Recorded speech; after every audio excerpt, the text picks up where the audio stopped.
Ladies and gentlemen, buckle up, because what just came out might be the biggest twist yet in the ongoing storm between King Von's mom and Lil Durk. What started as a simple emotional plea online has exploded into a digital battlefield. And this time, the receipts aren't coming from random blogs or gossip pages. They're coming straight from the source. According to multiple insiders close to the situation, King Von's mom just dropped the messages that Lil Durk tried to erase forever. And what's inside those deleted texts is leaving even Durk's most loyal fans speechless. Words that were never meant to see daylight. Conversations that could rewrite everything people thought they knew about OTF, loyalty, and what really happened after Von's death. Screenshots, timestamps and names, all allegedly sitting on her phone. And if the whispers are true, she didn't leak them for clout. She leaked them because she's done being silenced. Now the internet is losing its mind. People are calling it the final betrayal. Some fans say Durk crossed a line. Others swear it's all fake. But one thing's for sure. These deleted messages have reopened every old wound between the Von family and OTF. And it's only getting uglier from here. Stay tuned, because what you're about to hear next changes everything.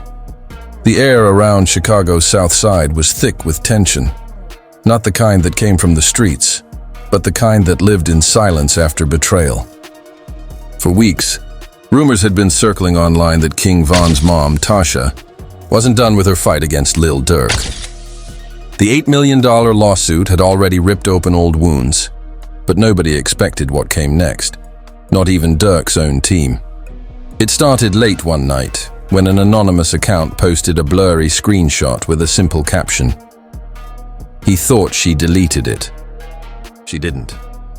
The image showed what looked like a private chat between Durk and someone saved as T. Fans immediately connected the dots. T had to mean Tasha. Within minutes, the post was everywhere. The internet did what it always does: freeze, zoom, screenshot, repost.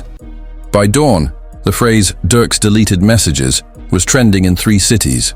The alleged messages were raw. They showed a conversation that seemed to happen right after Von's passing.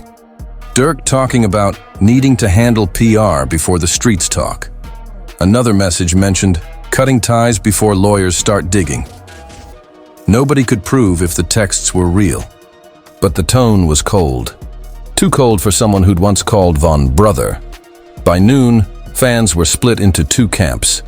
One side defended Durk, saying screenshots could be easily faked. The other side believed every word. "She's been quiet too long," one fan wrote. "A mother doesn't come with lies. She comes with pain." That single comment got thousands of likes and became the unofficial quote of the day. Meanwhile, sources close to Tasha told Spillora that she'd been sitting on those messages for months, unsure if releasing them was worth the chaos it would bring. She was scared at first, one insider claimed. Not for herself, but for what it could do to Von's legacy. But after everything, the lawsuit, the silence, the way they tried to paint her crazy, she decided the truth had to breathe. And when the full leak dropped, it did more than breathe. It screamed. The second wave of screenshots hit the internet like wildfire. This time they were clearer. Message timestamps lined up with the days following Von's funeral. In one, Durk allegedly wrote, "I'll fix it. Just don't post anything till I say so." Another said, "They don't need to know about the second transfer." What transfer meant was anyone's guess, but the speculation was instant. Money, management, music rights? Everyone had their theory. The reaction from OTF's circle was immediate and defensive. One of Durk's closest affiliates, Booker 600, posted a now-deleted tweet saying, "Y'all believe anything these blogs say? Ain't no receipts." But deleting that tweet only made things worse. Fans screenshotted it instantly, captioning it with, "If it's fake, why delete it?" By evening, most Durk deleted messages was everywhere. TikTok, Reddit, YouTube breakdowns. Content creators dissected every line like crime scene evidence. Some even slowed down old interviews to find matching phrases from Durk that lined up with the leaked messages. It was messy, wild, and strangely believable. Behind the scenes, Durk's team went into lockdown mode. His publicist, his lawyer, even his brother D. Thang's old manager reportedly joined an emergency call to figure out what to say. He wanted to go live, an insider told Spillora. He said, "I can't let her ruin me like this." But his team said no. They wanted silence, at least till they verified if anything in the messages could be traced back digitally. But while Durk's camp strategized, Tasha stayed quiet, at least in public.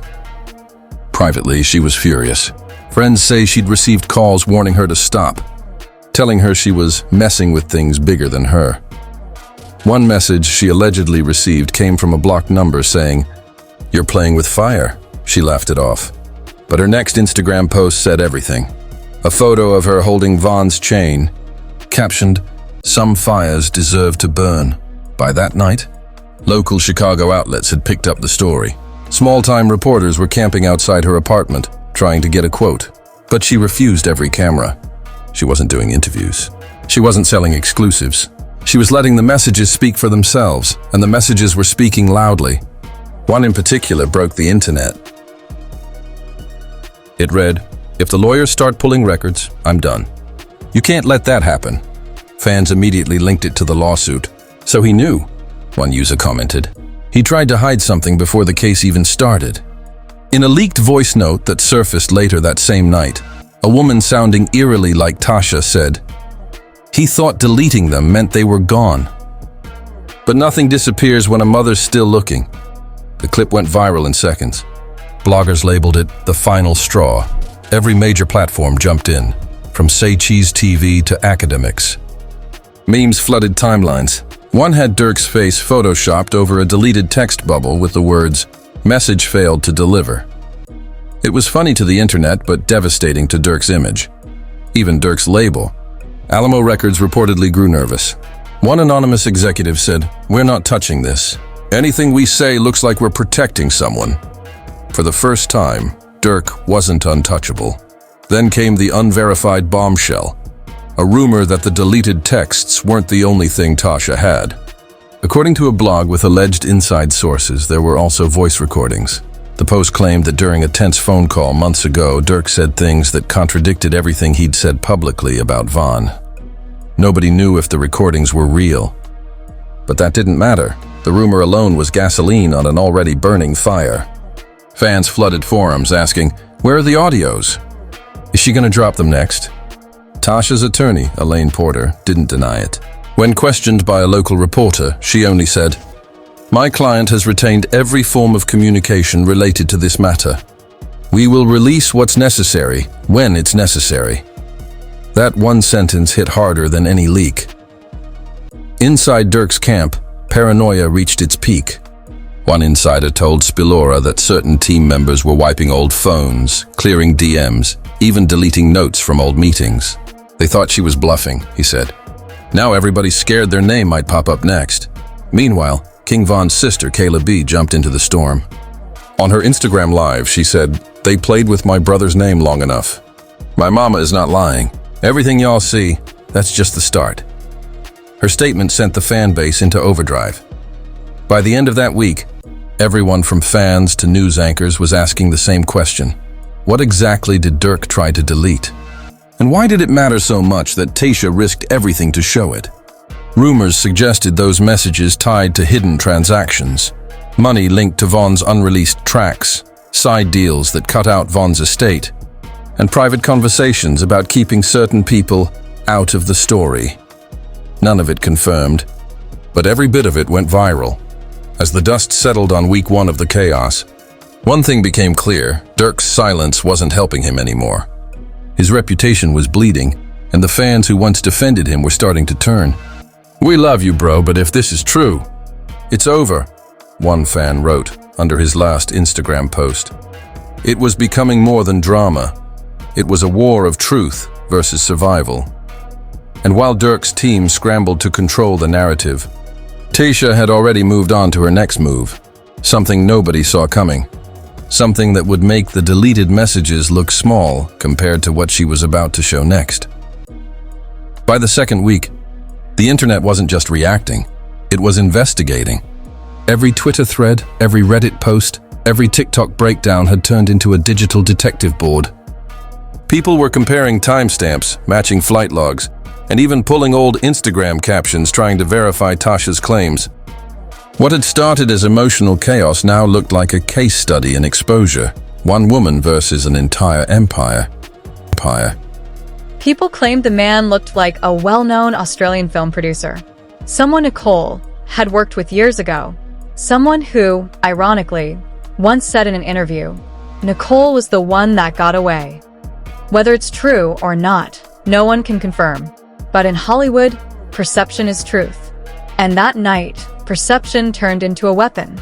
The driver's revelation wasn't just gossip anymore. It was evidence. As morning broke, Keith's reps canceled his upcoming radio interviews for personal reasons. Nicole's PR team refused to comment. Fans knew what that meant. The calm before the public storm. Because once the driver speaks, silence is no longer a protection. It's guilt. And that's where it all begins. One night, one secret, one truth too heavy to hide. The morning after the leak, Los Angeles felt smaller. Every radio host, gossip page, and podcast whispered the same 6 words. She wasn't alone that night. For fans, it was gossip. For Keith Urban, it was war. People close to him say he didn't sleep for 2 days. One source claimed he kept replaying the supposed hotel lobby clip on mute, just watching that red hair and shadowy frame enter the elevator. He wanted to believe it was a lie, the friend said. But the silence from her team said otherwise. By Monday, Nicole Kidman's lawyers were already on the move. Takedowns, copyright claims, digital subpoenas. But the internet moves faster than any legal team. The clip had already been mirrored on fan accounts and slowed down frame by TikTok detectives. Some compared body posture, some matched the hotel carpet pattern, others overanalyzed Keith's old lyrics for clues. Every pixel became evidence. Keith finally posted a message, just a black screen with a line. Sometimes the truth drives itself to your door. Within minutes, it hit 2 million likes. Insiders said the message wasn't random. He'd received a voicemail that morning from the driver himself, Simon Reed, the same man who'd stayed silent for nearly 2 decades. In the recording, Simon apologized, said he didn't mean for it to get this far, and admitted the media had twisted his words. But Keith wasn't buying it. "You don't say something like that unless you mean it," he told a close friend. Meanwhile, Nicole was preparing for a new film shoot in London, but photographers caught her arriving at the airport wearing sunglasses indoors, clutching her phone like it was a weapon. No ring, no Keith, just whispers following her every step. Reporters shouted questions. She smiled, silent. She wasn't alone that night, one yelled. She didn't flinch, just walked faster. Behind closed doors, her PR team debated the next move. Damage control or denial. One manager reportedly suggested a joint statement with Keith. Show unity, even if it's fake. But Keith refused. She broke the unity, he allegedly texted back. Then came a twist nobody saw coming. Simon Reed disappeared. Journalists couldn't reach him. His apartment was empty. Neighbors said a moving van showed up at 3 a.m. TMZ ran a headline. Driver vanished after leaking Nicole Kidman's secret. Reddit conspiracy threads exploded. Some claimed he'd been paid off. Others said he'd been threatened.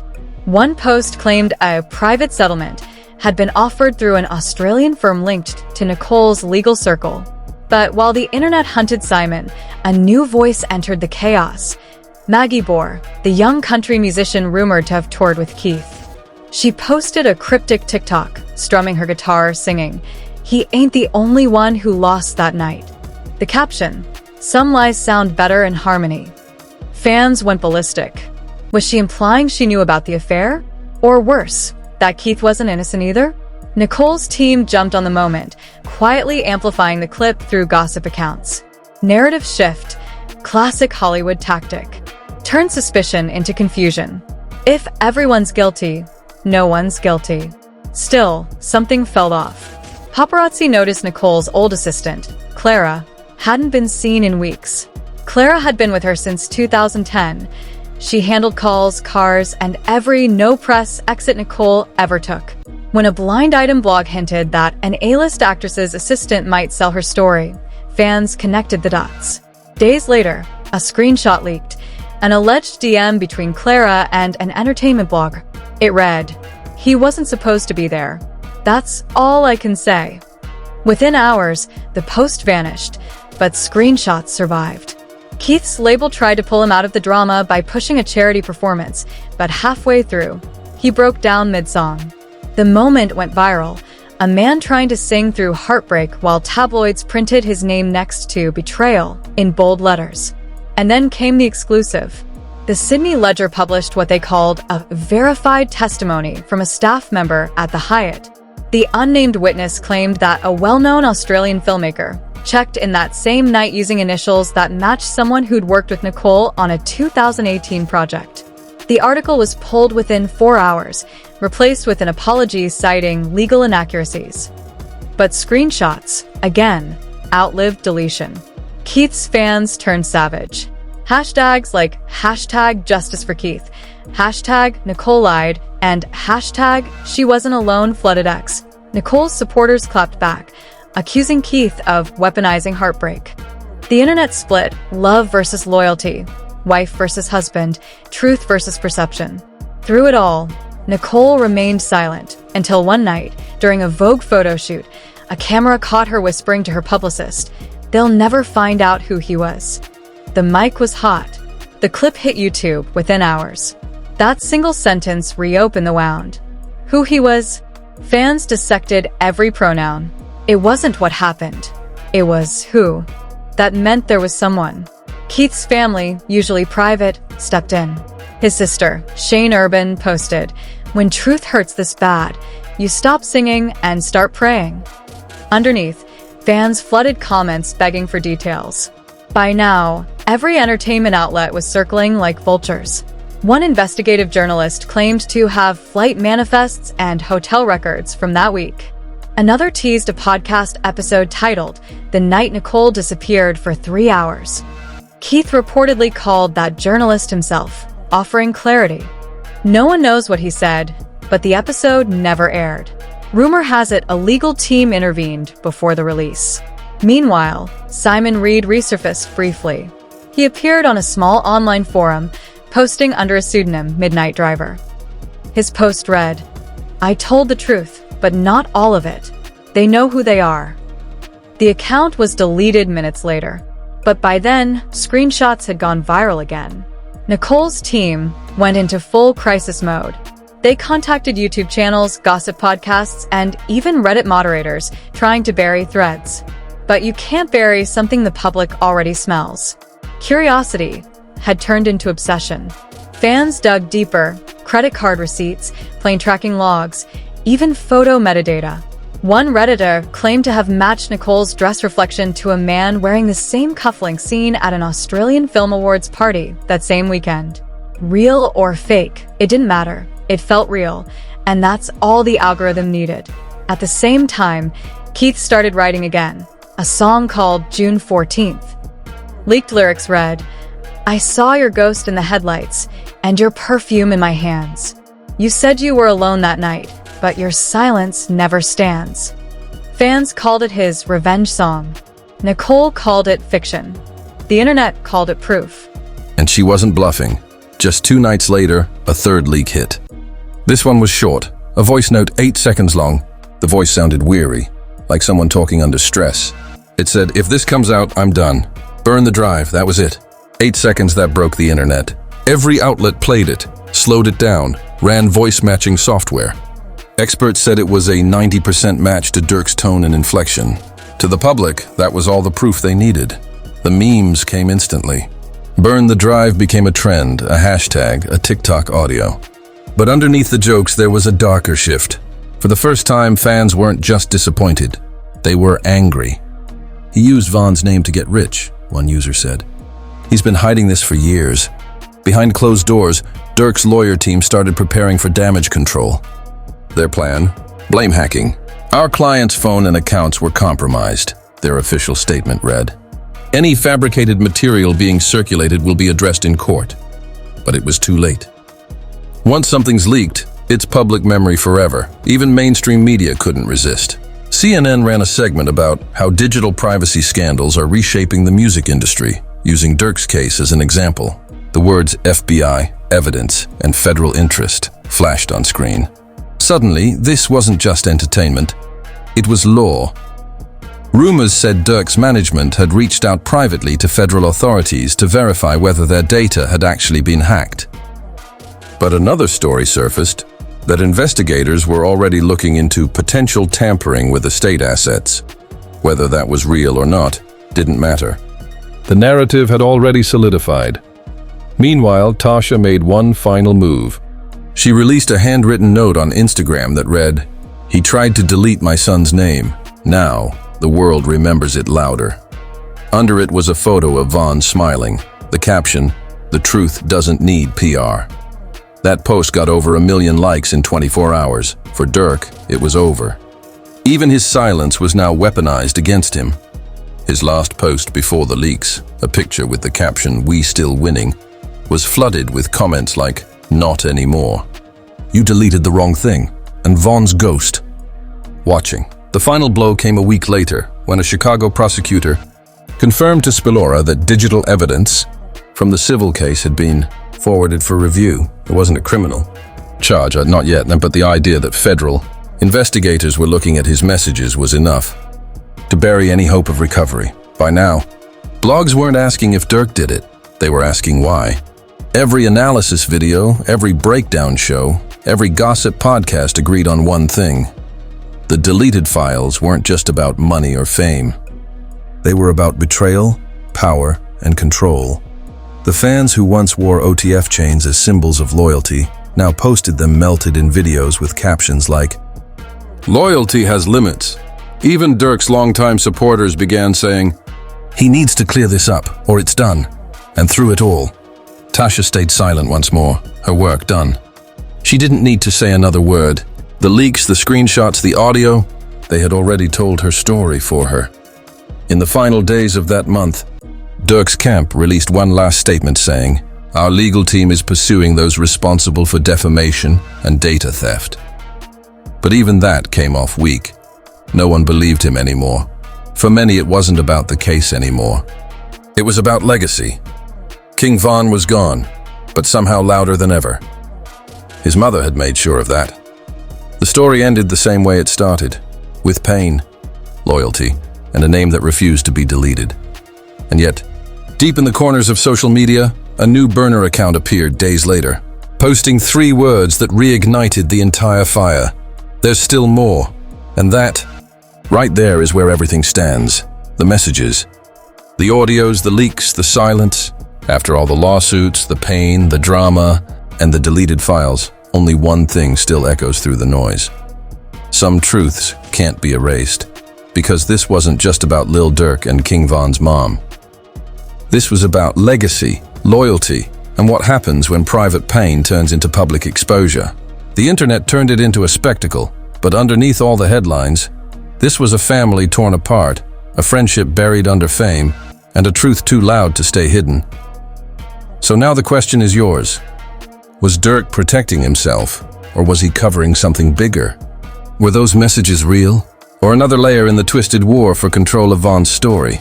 And if Tasha really has more, the recordings, the proof, the names, how deep does this go? Fans are split, the streets are whispering, and the music industry? They're watching every move because the next thing to leak could destroy more than reputations. It could rewrite history. If you've been following this from the start, drop your thoughts below. Do you believe the leaks? Do you think this is justice or revenge disguised as truth? Make sure you hit that like button, subscribe to Spillora, and turn on notifications, because this story isn't cooling off anytime soon. The next chapter's already writing itself, and when it drops, you'll want to be here first, because on Spillora we don't chase the news, we break it. And trust me, this one's far from over. This one's far from over.